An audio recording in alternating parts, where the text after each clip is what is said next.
Bueno, bienvenido a una clase más de Plat Online, tu canal de historia de la filosofía.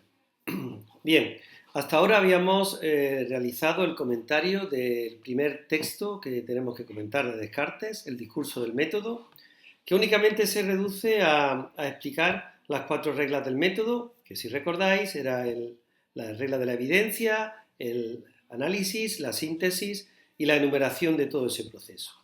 Pues bien, hoy vamos a dedicar nuestra clase a explicar las meditaciones metafísicas y empezaremos por la reflexión, la meditación segunda, y eso es lo que hoy vamos a ver a lo largo de esta clase. Aunque no vamos a terminar la meditación segunda, porque es un texto bastante largo el que tenemos que comentar, pero por lo menos vamos a empezarla. Empezaré explicando brevemente de qué trata esta obra, cuáles fueron las circunstancias en las que se publica, ¿vale? Y luego pues ya profundizaremos en el análisis del texto. Vale, pues nos vamos, voy a compartir con vosotros esta segunda meditación, pero como digo vamos a empezar haciendo pues una semblanza, un resumen de las ideas más importantes de este libro, que como está escrito en latín, vamos a decir cuál es su título en latín, un título bastante largo. Meditaciones de prima filosofía, in qua Dei existentia et anima immortalitas demonstrantur, que en castellano sería las meditaciones sobre la filosofía primera, en la que se demuestra la existencia de Dios y la inmortalidad del alma. Es interesante conocerla también en su título latino, puesto que la obra se edita por primera vez en latín, ¿no? Y su título abreviado, como digo ahí, son simplemente lo conocemos como Meditaciones Metafísicas. Fueron publicadas o editadas en París en 1641, en latín, como hemos dicho, pero 6 años más tarde, en 1647, fueron traducidas al francés por otro autor, no fue por Descartes, sino por otro autor, que es el duque de Luynes, aunque posteriormente Descartes revisó y corrigió esta traducción, el propio Descartes. Bueno, se trata de la principal obra filosófica de nuestro autor, donde desarrolla los pensamientos básicos de su metafísica, por eso se llama así, meditaciones metafísicas, pensamientos y ideas que ya había introducido en la cuarta parte del discurso del método, pero que aquí desarrolla con mayor profundidad. Las meditaciones están precedidas por una dedicatoria a la Sorbona, que es la Universidad Histórica de París, que se conoce así porque fue fundada en 1257 por Robert de Sorbonne, y de ahí el nombre o el título de la Sorbona, ¿no? Y reformada luego, posteriormente, por el cardenal Richelieu. En ella Descartes defiende su obra en esa dedicatoria y pide su aprobación, que por cierto no recibió. Y al final de esta obra pues se añaden 7 objeciones, 7 críticas de extensión variada, pues de una serie de intelectuales de su época, de teólogos y científicos, los más importantes de la época, como digo, junto con las respuestas o las réplicas que da el propio Descartes. El argumento más importante, la crítica o objeción más grave que se le hace a Descartes es la del círculo vicioso, en el sentido de que el criterio de claridad y distinción, que recordamos que garantizaba la verdad de algo, ¿no? También se llama criterio de verdad. El criterio de verdad era el que nos había permitido garantizar que es verdad la existencia de Dios. Es decir, que ese criterio nos había llevado a demostrar la existencia de Dios. Pero a su vez la existencia de Dios garantiza la verdad de ese criterio, ¿no? Con lo cual, muchos han criticado la circularidad que habría en el propio Descartes. Como veis, la obra se consta de 6 meditaciones. Las que pongo en amarillo son las que vamos a leer, pero como quiero que conozcáis toda la obra, en qué consiste, pues vamos a ir describiendo todas esas meditaciones, ¿no? Bueno, la primera meditación trata de las cosas que puedo poner en duda, es decir, que se refiere a la duda metódica. Recordar que podemos desconfiar de los sentidos, que a veces me han engañado. Puedo dudar también de lo que considero real, que a veces no distingo o confundo con lo que he soñado. De que existan cuerpos extensos o incluso puedo dudar de la propia certeza de las matemáticas, porque un supuesto genio maligno podría engañarme sobre todo ello. Por tanto, en esa primera parte se revisan todos los motivos para dudar, que son muchos para Descartes. Ya la segunda meditación, en cambio, trata de la naturaleza del espíritu humano, llegando a la conclusión de que aunque yo dude que el mundo exista, no puedo dudar que existo yo, que soy el sujeto que duda. De ahí la célebre frase, pienso, luego existo. Por tanto, ¿qué soy yo? Pues una cosa que piensa. Es decir, aquí incluimos el dudar, el entender, el querer, el imaginar, ¿no? O el sentir. Y por eso el espíritu humano es más evidente o fácil de conocer que el cuerpo, ¿no? Porque es algo que descubro a la base de toda duda o todo engaño tiene que haber un sujeto que dude, ¿no? Y eso sería como un conocimiento de tipo evidente, ¿no? De un conocimiento directo e inmediato. Bueno, la tercera meditación se ocuparía ya de la existencia de Dios. Recordar que sería la segunda sustancia de la que habla Descartes. Y la demuestra así. Yo tengo la idea de un ser perfecto y a partir de esa idea se va a intentar demostrar la existencia de Dios. Porque como yo no puedo ser la causa de ese ser perfecto, puesto que soy imperfecto, ya que dudo y me engaño, por tanto, debería existir un ser perfecto, que llamamos Dios, que sea la causa de esa idea. Y por ser perfecto, pues no puede engañarnos y precisamente garantiza el criterio de verdad, que era ese criterio de claridad y distinción del que habíamos hablado. Bueno, la meditación cuarta reflexiona sobre lo verdadero y lo falso, y él viene a decir que el ser humano es imperfecto porque está sometido a una serie de errores. ¿Cómo explica esos errores? Porque nuestra voluntad es infinita, lo quiere saber todo, sin embargo nuestro entendimiento es finito y eso es lo que provoca que haya errores, ¿no? Es decir, que ese quererlo saber todo nos induce a establecer juicios sobre las cosas que sin embargo no puedo llegar a conocer con claridad y distinción, puesto que ya hemos visto que nuestro entendimiento pues, es bastante limitado y finito, ¿no? En la quinta meditación, Descartes vuelve de nuevo a la existencia de Dios, a intentar demostrarla, pero ahora usando otro argumento, que sería el argumento ontológico. Dios, por definición, es el ser perfecto, por tanto tiene todas las perfecciones, ¿no? Y así como no podemos pensar, él lo compara con las verdades de la geometría.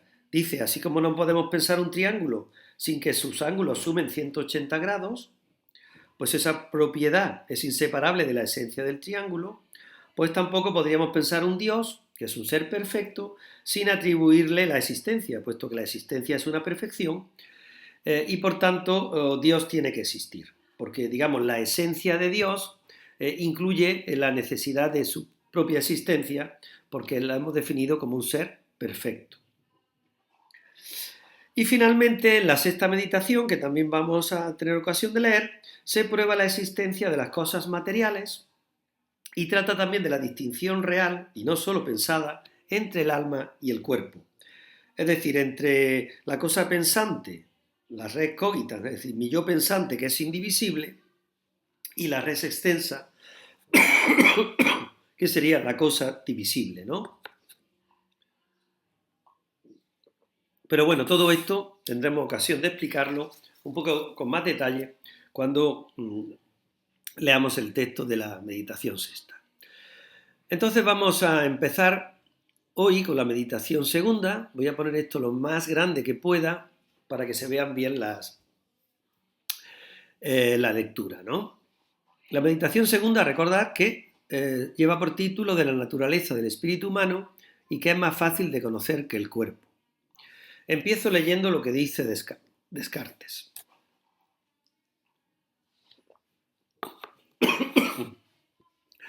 Ahora bien, ya sé con certeza que soy, pero aún no sé con claridad qué soy, de suerte que en adelante preciso del mayor cuidado para no confundir imprudentemente otra cosa conmigo. Y así, no enturbiar ese conocimiento, que sostengo ser más cierto y evidente que todos los que he tenido antes. Por ello examinaré de nuevo lo que yo creía ser, antes de incidir en estos pensamientos, y quitaré de mis antiguas opiniones todo lo que puede combatirse mediante las razones que acabo de alegar, de suerte que no quede más que lo enteramente indudable. Así pues, ¿qué es lo que antes yo creía ser? Un hombre, sin duda. ¿Pero qué es un hombre? ¿Diré acaso que un animal racional? No, por cierto, pues habría luego que averiguar qué es animal y qué es racional, y así una única cuestión nos llevaría insensiblemente a infinidad de otras cuestiones más difíciles y embarazosas. Y no quisiera malgastar en tales sutilezas el poco tiempo y ocio que me resta. Entonces me detendré aquí a considerar más bien los pensamientos que antes nacían espontáneos en mi espíritu, inspirados por mi sola naturaleza, cuando me aplicaba a considerar mi ser. Me fijaba primero en que yo tenía un rostro, manos, brazos y toda esa máquina de huesos y carne, tal y como aparece en un cadáver, a la que designaba con el nombre de cuerpo. Tras eso, reparaba en que me nutría y andaba y sentía y pensaba, y refería todas esas acciones al alma, pero no me paraba a pensar qué era ese alma. Bueno, de manera que aquí tendríamos que resumir lo que hemos visto en la primera meditación, lo que hemos visto hasta ahora para entender de qué está hablando aquí Descartes, ¿no? Bueno, pues después de la primera meditación, que os recuerdo que trataba de las cosas que se pueden poner en duda, es decir, trataba de la duda metódica, Descartes se siente abrumado, se siente perturbado por tener su espíritu lleno de tantas dudas, ¿no? De manera que ahora en la segunda meditación busca un suelo firme, una verdad en la que apoyarse, algo sobre lo que no le quepa la más mínima duda. Y así se da cuenta que el hecho mismo de la duda implica necesariamente la existencia del sujeto que duda, que piensa o que se engaña, ¿no? Por tanto, llega a la conclusión, recordar, del pienso luego existo. Y ahora lo que se está planteando aquí es que una vez alcanzada la certeza de que soy, la certeza de que existo, se trata ahora de investigar qué es eso que soy, es decir, cuál es mi esencia. Pero claro, aquí hay que tener cuidado, porque hay que tener mucha precaución en no identificar con mi esencia cosas que no me corresponden, cosas diferentes a lo que yo soy, precisamente para no perder esa claridad y distinción que habíamos alcanzado en la primera verdad, para no perder la evidencia, ¿no? De manera que él intenta proceder con sumo cuidado. En primer lugar, se propone someter a examen dice, mis antiguas opiniones. Aquí se está refiriendo a los saberes que él había adquirido en la universidad. Y eso lo va a hacer precisamente para que no le quede nada que sea, para llegar a eso que es indudable, ¿no? Para que solamente le quede esa primera verdad. Y primero lo hace, como digo, con esos conocimientos que procedían fundamentalmente de Aristóteles o de Tomás de Aquino, es decir, de la escolástica, que es lo que entonces se enseñaba en la universidad, ¿no? Y por eso dice que lo que él antes creía ser, cuál era su esencia, pues era un hombre, sí, evidentemente, pero un hombre entendido a la manera de Aristóteles, que era el saber que él había recibido, esa antigua opinión. Es decir, un hombre entendido como animal racional. Aristóteles decía zoon logón, es decir, animal, zoon, que tiene logos, que tiene no solamente razón, sino un lenguaje, ¿no?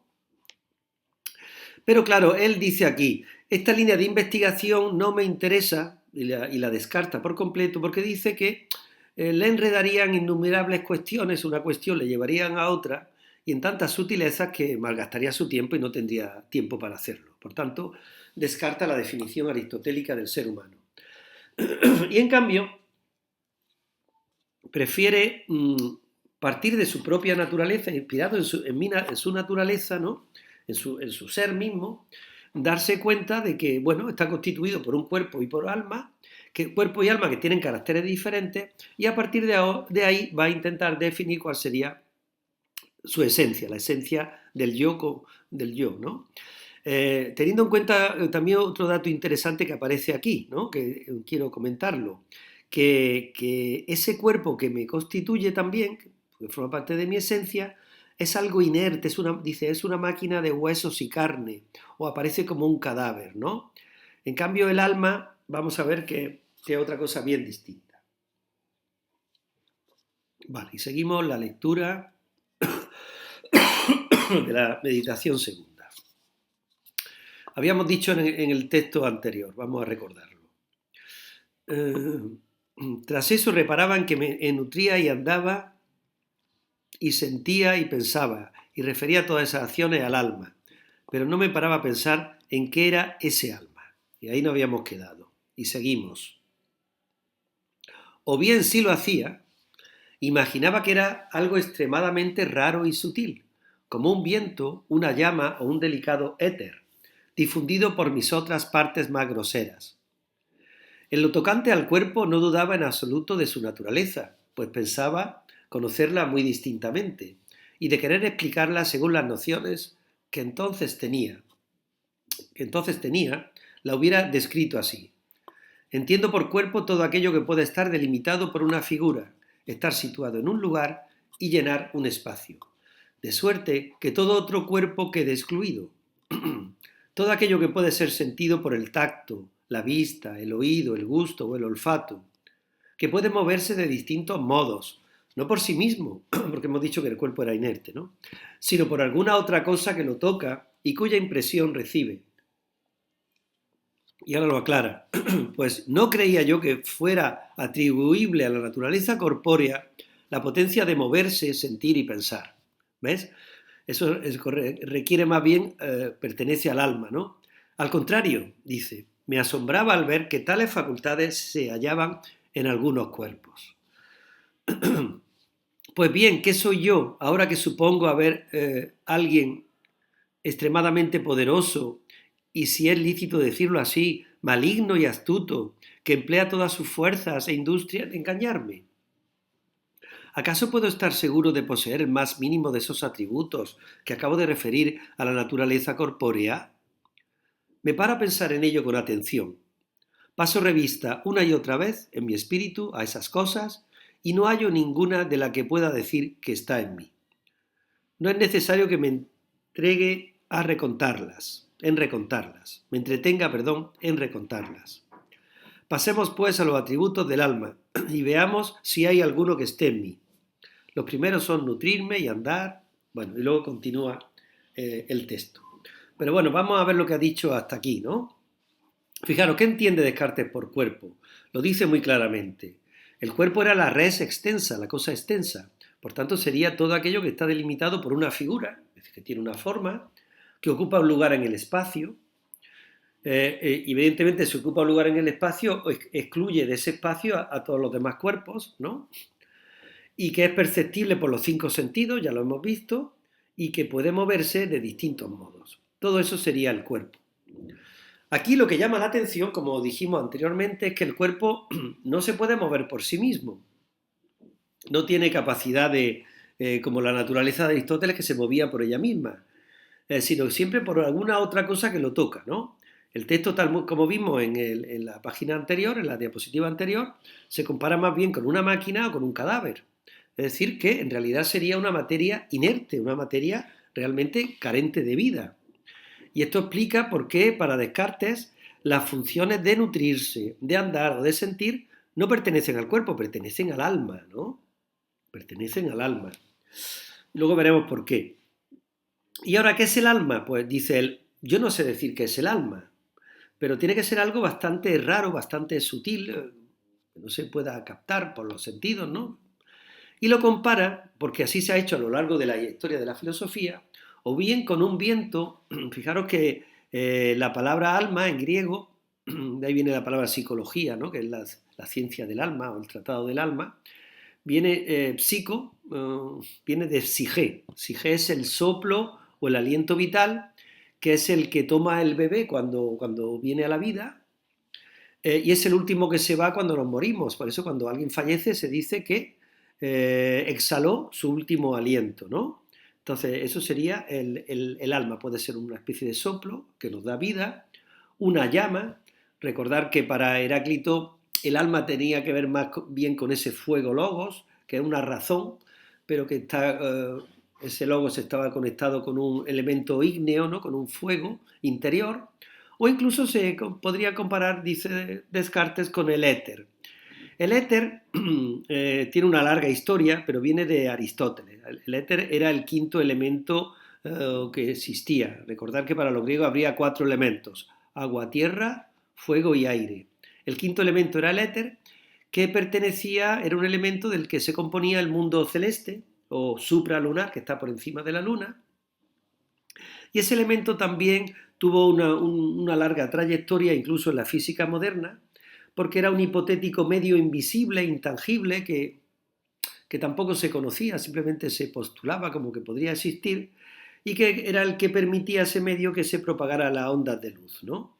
De manera que alguien también podría compararlo con esa sustancia etérea, ¿no? Que quiere decir precisamente eso, intangible, invisible, ¿no? Que podría llamarse éter. Pero ¿qué es el alma realmente? No lo sabemos, viene a decir, ¿no? Bueno, y la conclusión sería que ninguna de las propiedades que hemos citado del cuerpo, ahora veremos el alma, ¿no? Pero ahora mismo las propiedades que hemos citado del cuerpo ninguna de esas propiedades y también del alma están a salvo de la duda, ¿no? Pero precisamente las propiedades del cuerpo notamos que ninguna nos pertenece, ¿no? Y precisamente esas propiedades están sometidas a la duda por la existencia de un genio maligno. Otra vez aparece aquí la idea del genio maligno, que es el que nos ha constituido y que nos puede llevar a la duda o al error, ¿no? Vale, seguimos leyendo un poco más. Pero si es cierto que no tengo cuerpo, es cierto entonces también que no puedo andar ni nutrirme. Un tercer atributo es sentir, pero no puede uno sentir sin cuerpo. Aparte de que yo he creído sentir en sueño muchas cosas y al despertar me he dado cuenta de que no las había sentido realmente. Esta era la duda, otra de las dudas, los motivos para dudar, que era la confusión entre sueño y vigilia.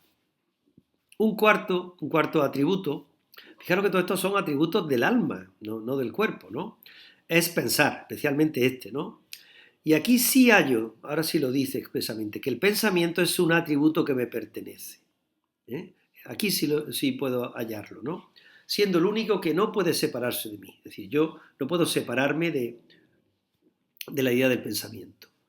Yo soy, yo existo, eso es cierto. ¿Pero cuánto tiempo? Y responde, todo el tiempo que estoy pensando. Pues quizá ocurriese que si yo cesara de pensar, si yo dejara de pensar, cesaría al mismo tiempo de existir. No admito ahora nada que no sea necesariamente verdadero. Esa era la idea, ¿no? Quedarse solamente con lo indubitable, con lo verdadero. Así pues, hablando con precisión, no soy más que una cosa que piensa. Esa sería la definición del yo.